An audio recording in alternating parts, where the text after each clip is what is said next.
Ya vamos a regresar. Bien, oramos. Señor, gracias por este tiempo que nos permite disfrutar, por la bendición que nos das de poder tomar este espacio para crecer en lo que es fundamental, en los cimientos de nuestra fe. Ayúdanos sobre todo a ver el panorama completo y poder establecernos sobre esta verdad gloriosa. Gracias, Señor, en Cristo Jesús. Amén y amén. Ahora sí, Andrés, colócame. No, pues que Andrés está ya molestando. Andrés, si quieres hacemos una sola reunión para aquí. Es que quiero que me coloques ahora sí la presentación desde los rudimentos, porque hice un pequeño resumen de lo que vimos el domingo anterior visualmente, para que nos conectemos rápidamente con lo que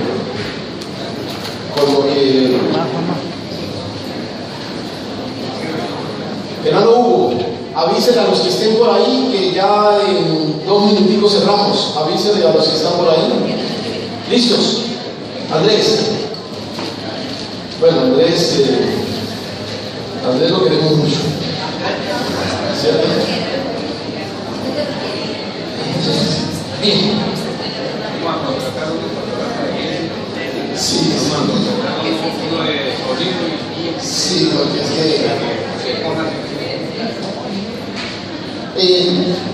recuerde que la idea de los rudimentos son el fundamento, el cimiento, lo elemental, lo esencial, y en ese sentido estamos apreciando esto que el texto menciona. Hicimos, no,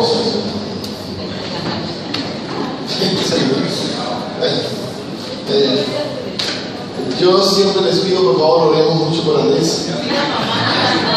El problema con Andrés es que Andrés es soltero.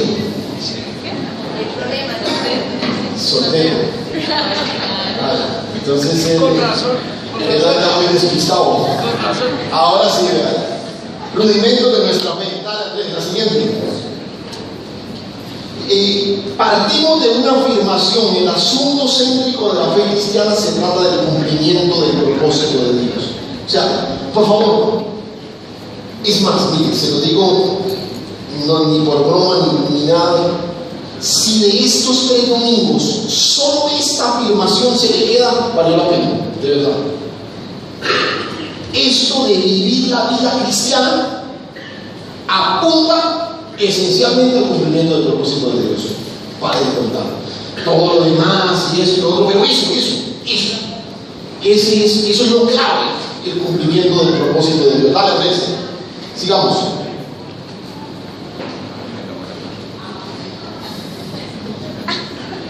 Andrés. Ahí está, ¿cierto? Entonces este cuadro, los que estuvieron en la primera lo vimos, de pronto en la segunda lo vamos a poner también. Si usted ve, el propósito eterno de Dios está establecido previamente.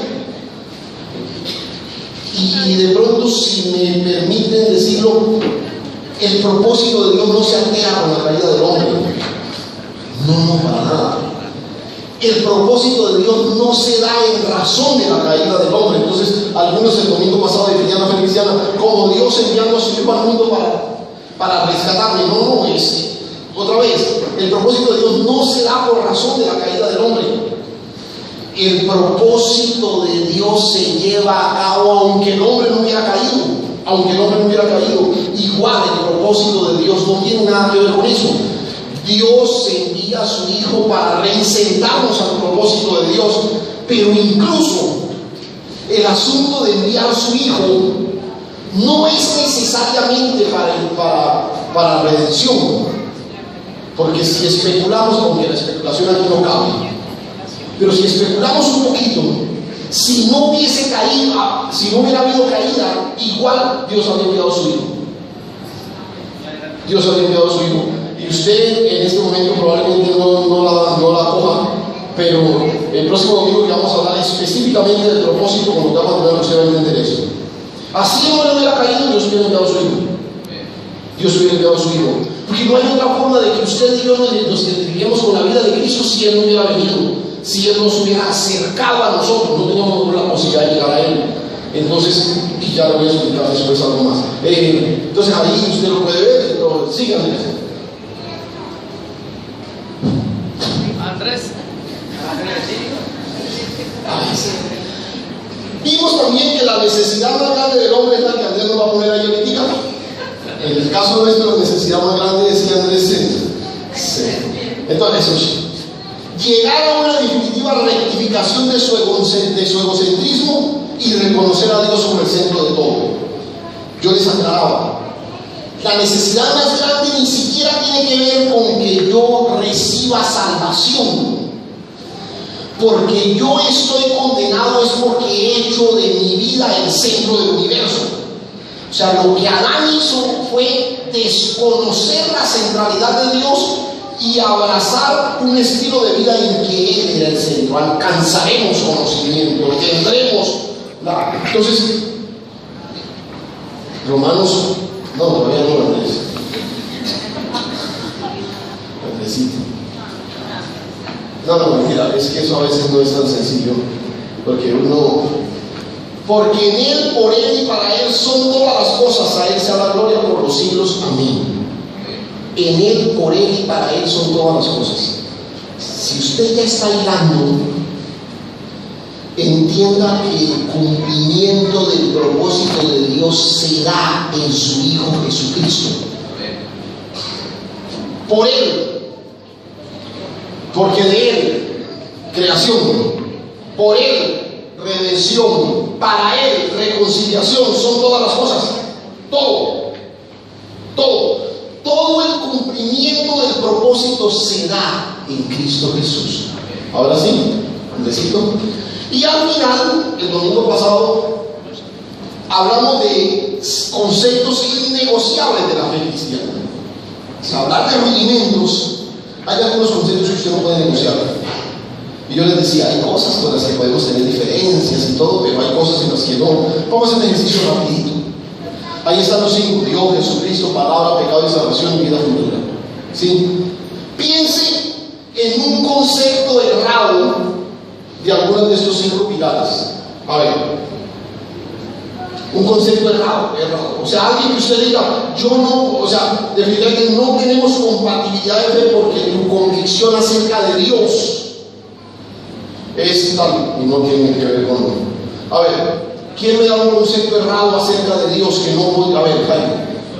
Porque Dios está en el universo y forma parte de todo. Exacto. Es ese Dios que está en todo. Está en el árbol, está en la luna. Entonces están los adoradores de la luna, porque Dios está en la luna y finalmente Dios en la luna. Entonces el agua, ¿cierto? Entonces al lado de Dios es el creador de todo. Todo subsiste, se sostiene sobre la voluntad de Dios. Pero Dios es trascendente a su creación. No es inmanente con la creación, es trascendente a la creación. O sea, Dios creó todo, pero el sol no es Dios. El sol no es Dios. El sol es creación de Dios. ¿Sí? Ese es. Y hay mucho de eso hoy. Todos estos, algunos extremos de esos movimientos ecológicos y todo.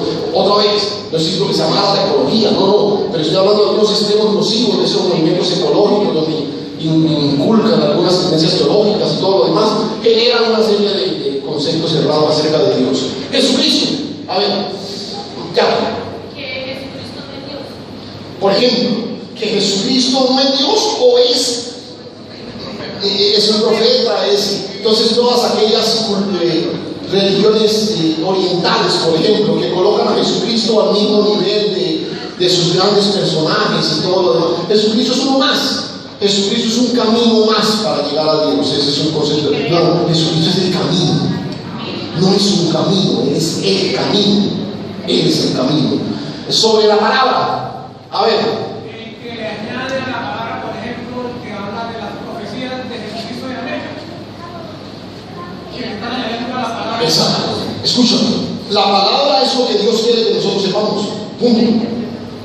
La gente que la interpreta como quiera, pero también aquellos que que sobre la palabra se inventan otra palabra, ¿no? Entonces, partiendo de la palabra y todas esas profecías particulares que tenemos hoy en día y todo lo demás como una pecado y salvación. A ver, otra persona que me hable de un concepto erróneo sobre pecado y salvación. A ver.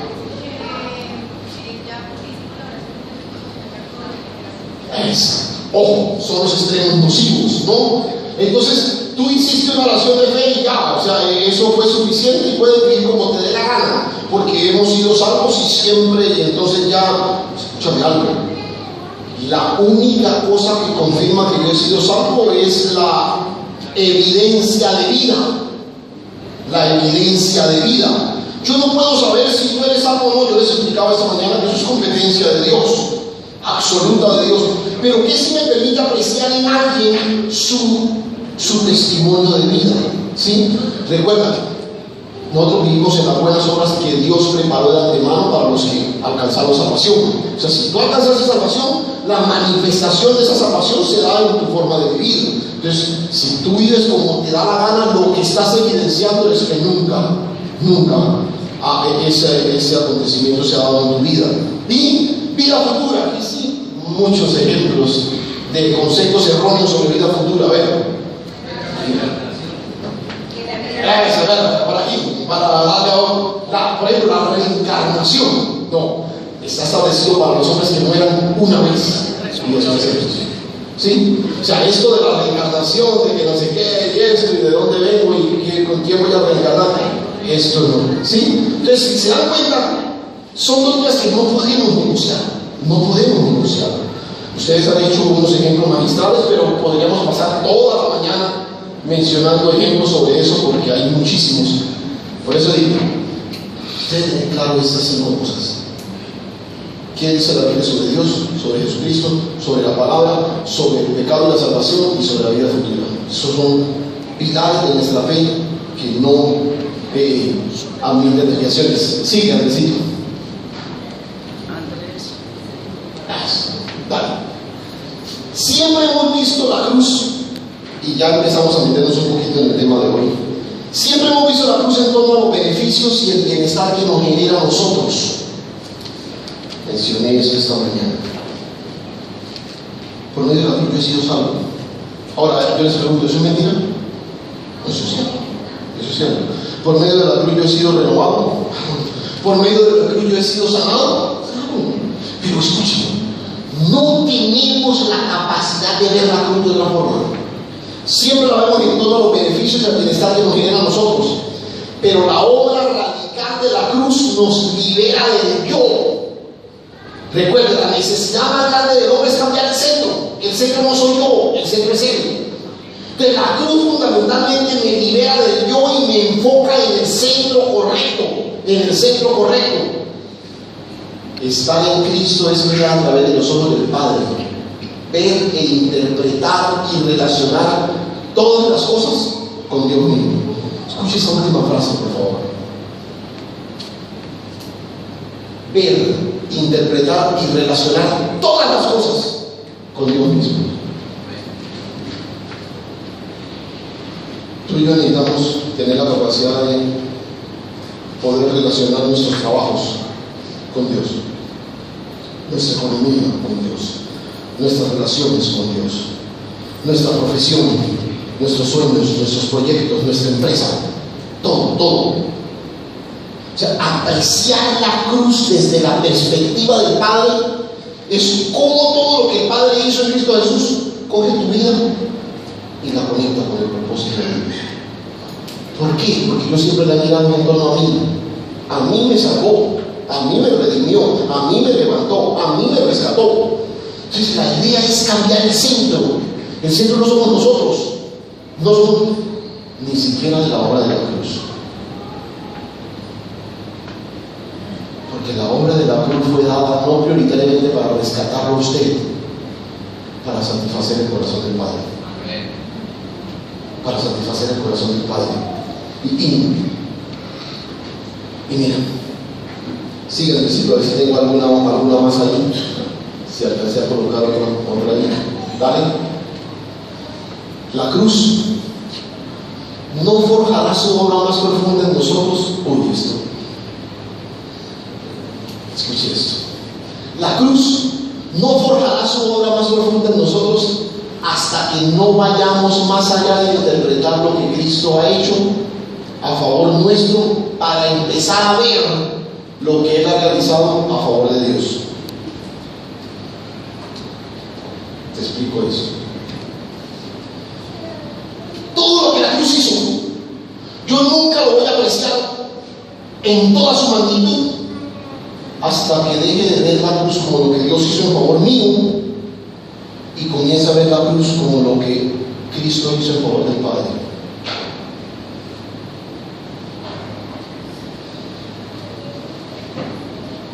Yo necesito ver la cruz empezar a verla como lo que Él ha realizado en favor de Dios. Cuando eso pasa, estaremos posicionados en Cristo Jesús. ¿Recuerda que le dije el domingo pasado que la vida cristiana no es difícil? Es imposible. Porque nosotros hemos inventado un estilo de vida cristiana. Pero vida cristiana es estar posicionado en Cristo. Y para estar posicionado en Cristo, yo necesito apreciar que lo que pasó en la cruz no fue prioritariamente en favor mío. Yo necesito ver qué hizo la cruz en favor de Dios, en la perspectiva de Dios, no en la perspectiva de nosotros. Y mira,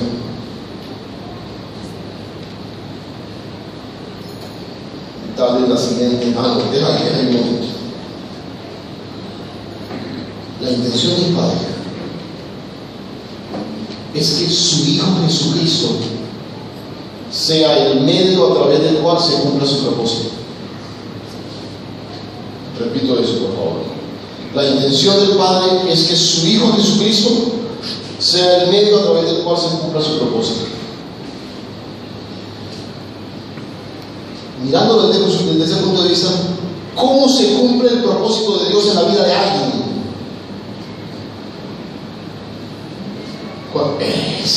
Cuando ese alguien vive la vida de Cristo, porque Dios cumple su propósito a través de Jesucristo. Cuando tú vives la vida de Cristo, tú puedes conectarte y cumplir y vivir el propósito de Dios. No hay otra forma. Por eso les decía, nosotros podemos diseñar un estilo de vida cristiana, pero la vida cristiana desde la perspectiva de la Escritura solo es el cumplimiento del propósito de Dios en Cristo Jesús. Eso no tiene nada que ver con la entrada del pecado, porque otra vez el propósito de Dios existe antes de que existiera el pecado. Antes de que existiera el pecado. Si usted nota, por ejemplo, el texto por excelencia, yo pienso que habla de lo bendecidos que somos, Efesios capítulo 1. Uno debe leer Efesios capítulo 1 por lo menos una vez al mes, y sobre todo cuando uno se encuentra así como medio llevado. Ese capítulo 1, wow. Pero si usted nota, el texto dice que el Señor nos bendijo con toda bendición en Cristo. Sí, Él me bendijo con toda bendición, pero ¿en quién? En Cristo. Nos escogió desde antes de la fundación del mundo en Cristo. Sí, yo soy el escogido de Dios. Yo soy el escogido de Dios ¿en quién? Cristo, en Cristo. Nos predestinó para ser adoptados como hijos suyos por medio de Cristo. Por medio, nosotros hablamos, sí, yo he sido adoptado para ser hijo del Señor, pero he sido adoptado por medio de quién? De Cristo. Nos hizo aceptos en el amado. O sea, nos aceptó ¿en quién? Cristo. En Cristo. Y remata diciendo, y reunió todas las cosas en Cristo. O sea, el texto que por excelencia habla de lo bendecidos que somos, nos recuerda todo el tiempo que nosotros somos lo que somos por Cristo. Por Cristo. Porque Cristo es el medio para el cumplimiento del propósito de Dios. dejemos de interpretar el propósito de Dios a la luz de la caída. Cristo me redimió para que yo ahora sea su hijo. No, nos cuesta trabajo interpretar el propósito de Dios divorciado de la caída del hombre. ¿Por qué? Porque nos cuesta trabajo dejar de pensar que nosotros somos el centro, los protagonistas. Sí, alguien murió en esa cruz, pero ¿sabe por qué murió?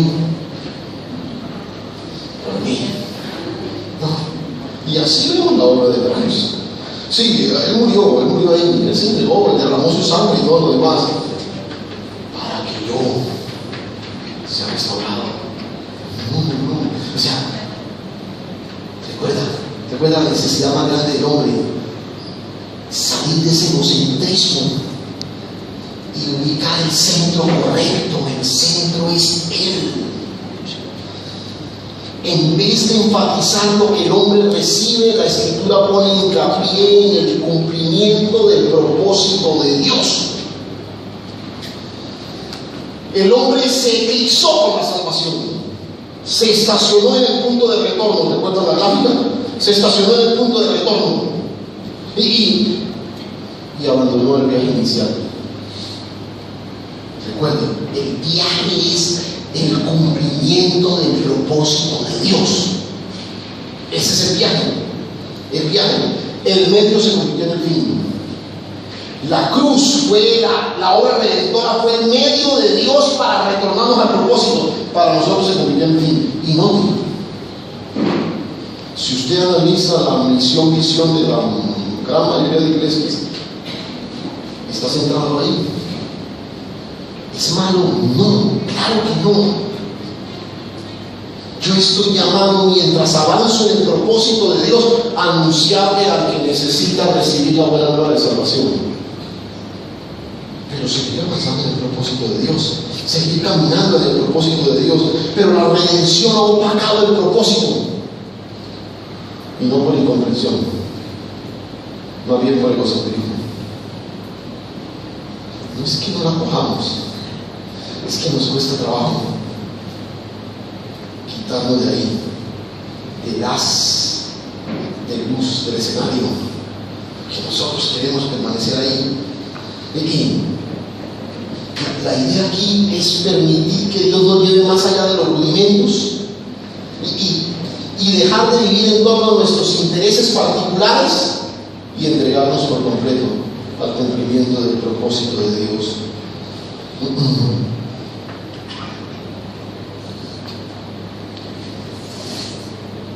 ¿En qué consiste eso? Tratar de escapar de nuestras propias manos y entregarnos en las manos amorosas de nuestro Señor. Cambiar el centro es escapar de nuestras propias manos y entregarnos en las manos de Dios. El hombre no fue creado para ser el centro, y cualquier intento de colocar el hombre en el centro va a traer caos y confusión. Eso fue lo que pasó en Edén. Y nosotros alcanzaremos conocimiento y seremos como Dios. En un momento determinado el hombre quiso colocarse en el centro y desató todo el caos. Es de esa manera que avanza del vínculo del propósito. Por eso, escuche eso, de esta forma danza del vínculo del propósito, cambiando el centro. Lo que la obra de la cruz hace es, escuchen eso, ponerle fin a la antigua raza adámica, llevar la raza adámica a la cruz, sepultarla con Cristo en la cruz y renacer ahora a la vida del postrer Adán. La obra de la cruz viene para sepultar en ella el yo que se levanta en oposición a la centralidad de Dios y comenzarlo a ver a Él como el centro de toda nuestra vida. Mira, ya es hora de dejar de usar a Dios y permitir que Él nos use a nosotros. Ya es hora de dejar de trabajar para Dios y ocuparnos de Él para que Él trabaje a través de nosotros. ¿No entiendo? Estoy hablándole de la filosofía de la iglesia moderna. Yo trabajo para Dios. Ah, sí, con razón. No, es que Dios quiere trabajar a través de ti. Es Él el que trabaja a través de nosotros. Repito, ocúpate de Él y deja que Él trabaje a través de ti. Primero la adoración y luego la obra. Perdón, primero la persona y luego la obra. Primero la persona de Dios y luego la obra de Dios. Dicho de otra forma, primero la adoración y luego el propósito.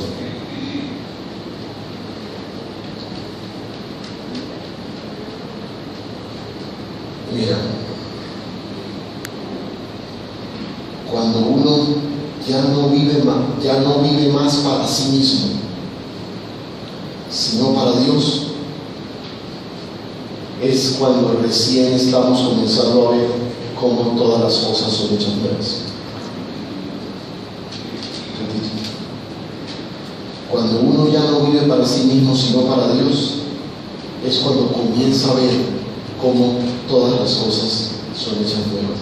El cumplimiento de ese texto que nos fascina tanto, de modo que si alguno está en Cristo, una criatura, las cosas viejas pasaron, pero de modo que si alguno está en Cristo, o sea, estar en Cristo es reconocer que Él siempre es Él. Amén. Y mira,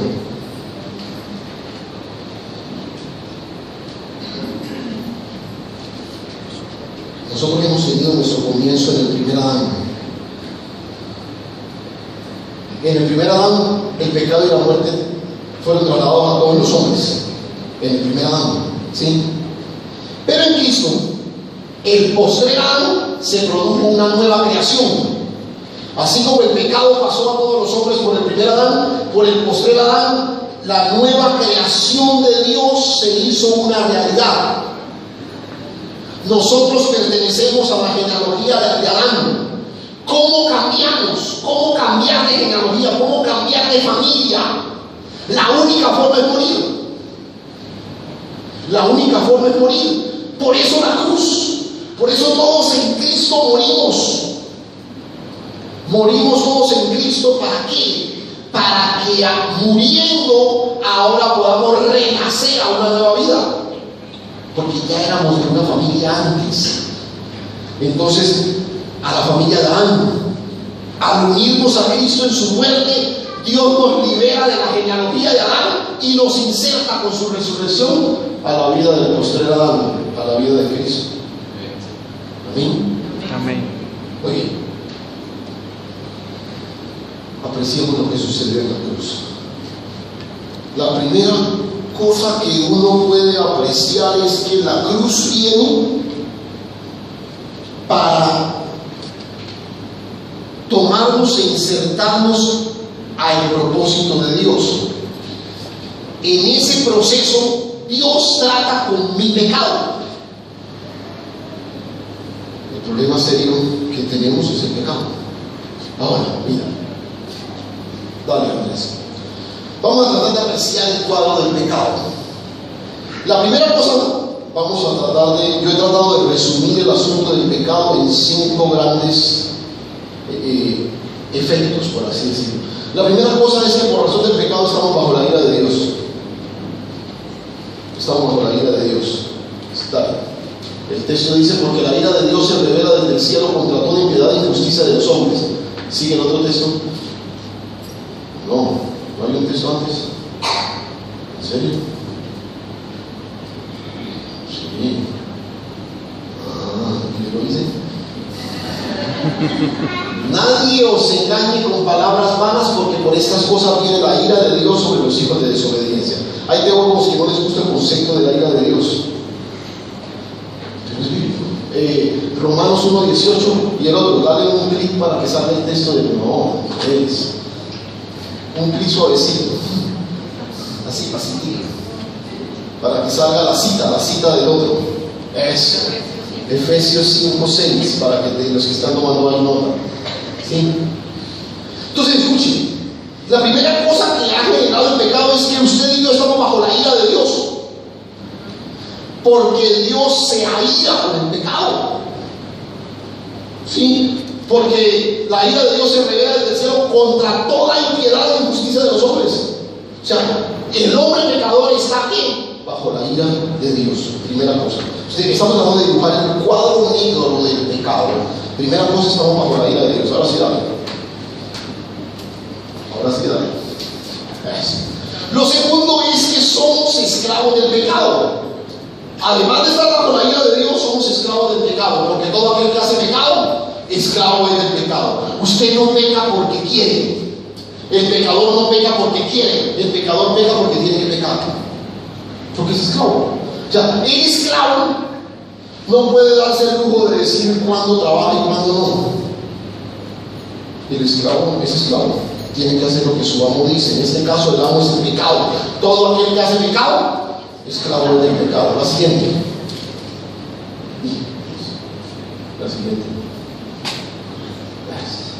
La tercera cosa, si ve el brazalete ahí de ese niño, donde está el nombre. La siguiente cosa es que nosotros somos pecadores por naturaleza. Ese chico que está ahí es pecador. Ese que está ahí.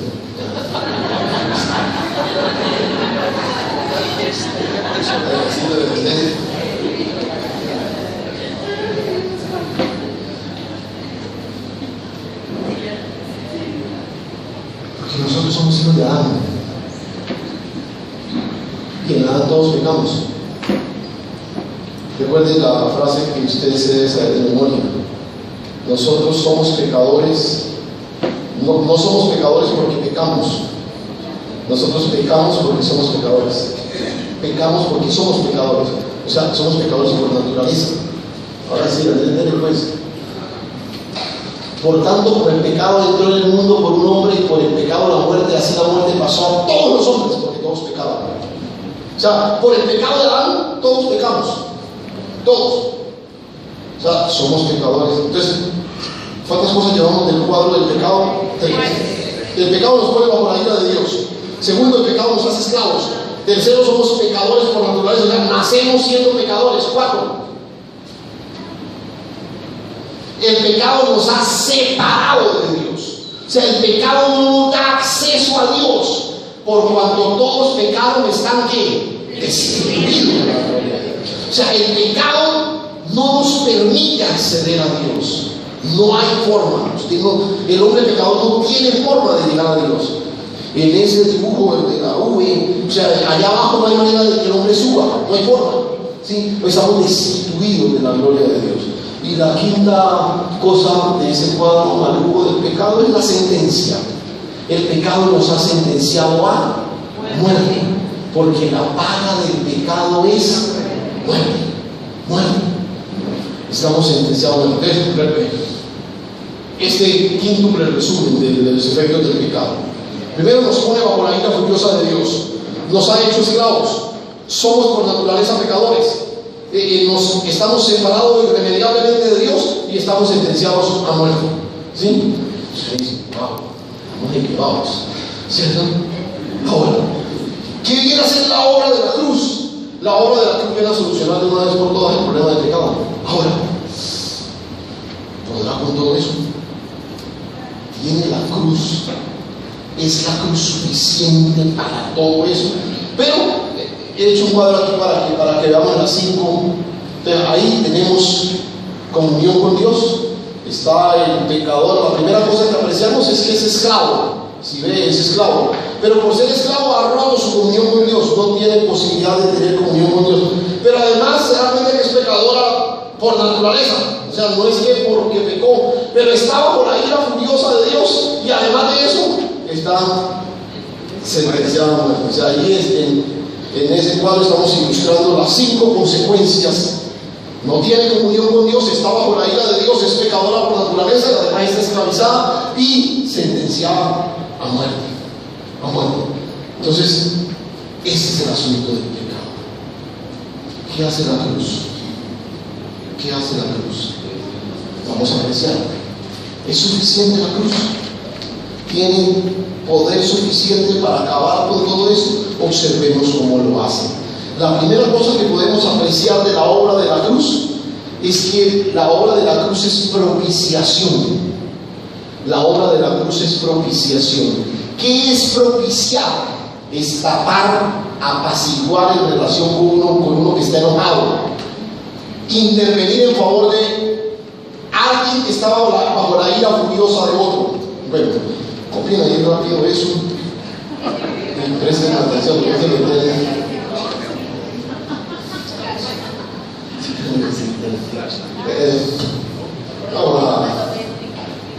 ¿Cuándo tenemos aquí culto de liberación? Culto de liberación, ¿no? No tiene razón, ¿cierto? Porque necesito que me escuche un momentico para que usted entienda la explicación de qué es propiciación. Recuerden que estamos intentando ver la obra de la cruz desde la perspectiva de Dios. Ya no copio más. Igual, vamos a tener las memorias escritas. Las memorias escritas de esto para que usted las tenga. Vamos a hacer un pequeño cuadernillo de los rendimientos al final de estos 3 domingos. Yo tengo ahí ya las normas escritas, entonces vamos, escuchen eso.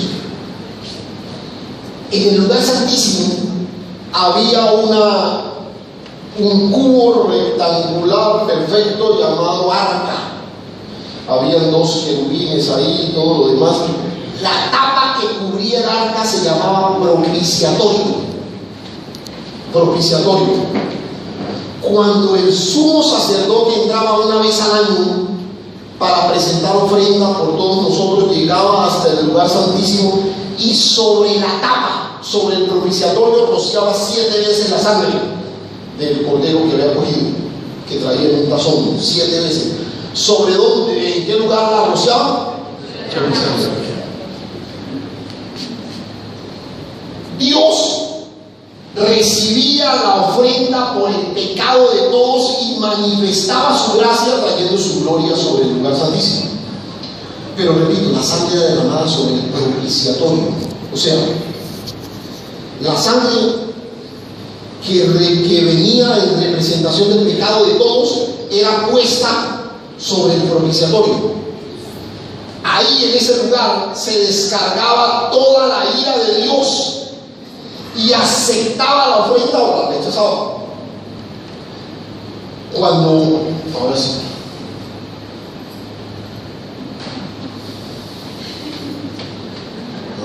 no la necesito.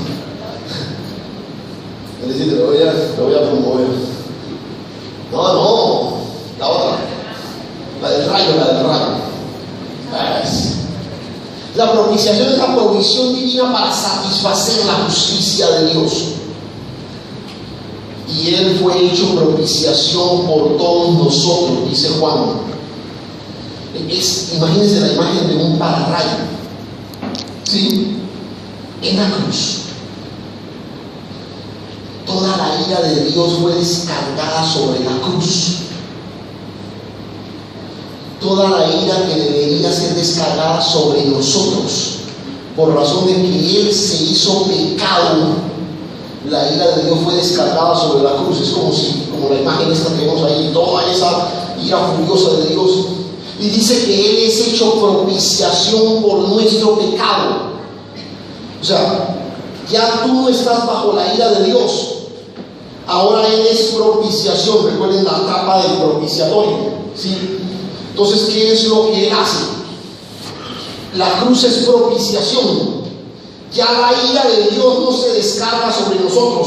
La ira de Dios se descarga sobre Él, que es propiciación. Entonces, en ese sentido, la obra de la cruz es propiciación, porque ya no estamos bajo la ira furiosa de Dios. Ahora estamos expuestos al amor de Dios en Cristo Jesús. Ahora somos expuestos al amor de Dios en Cristo Jesús. Ahora, ¿qué hizo la cruz como propiciación? Satisfizo la ira de Dios. La ira de Dios por razón del pecado, y el pecado fue clavado en la cruz. Y por eso la ira de Dios se descarga sobre la cruz. En ese sentido, la ira satisfizo, la cruz satisface la ira de Dios. La segunda cosa, como podemos apreciar la cruz,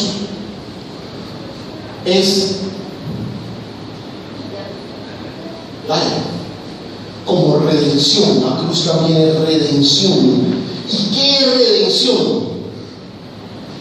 Hebreos 9:12 dice: no por sangre de machos cabríos ni de becerros, sino por su propia sangre entró una vez para siempre en el lugar santísimo, habiendo obtenido eterna redención. Redención, que es un concepto del Antiguo Testamento, es el pago o el rescate de alguien. La redención es el pago por el rescate de alguien. La obra de la cruz es redención porque Cristo fue el pago por el rescate de nosotros. ¿El pago a quién? El pago a Dios. Escuche, no fue el pago al diablo, a Dios. Que algunos tienen un revoltijo teológico y hacen al diablo como corredentor del hombre. No, escuche, el pago no fue al diablo, el pago fue a Dios. El pago fue a Dios.